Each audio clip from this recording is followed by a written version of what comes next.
وړوکی هلک و چې نوم یې و عارف به هره ورځ ولیدل چې پلار مې سحر وختي له کوره وځي.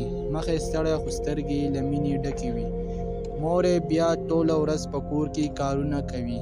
کله به یې ډوډۍ پخولې او کله به یې جامې هم مینځلې.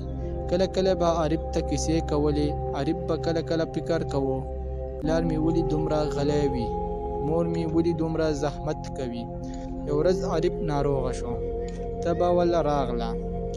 مور یې ټوله شپه د هغې تر څنګ ناسته وه. په سر یې وله یخه کپړه هم ښودې وه او په سر یې وله زور هم کوو او دعا یې کوله او پټې سترګو نه اوښکې هم تللې. پلار یې هم هغه شپه کور ته وخته راغی، خو چې د عارف حالات یې ولیدل نو له دې چې ستړی ویښ سمدستي یې ډاکټر ته ورسوه. هغه شپه عارف پوه شو چې مور یوازې د کور ښځه نه ده، هغه د زړه سکون دی.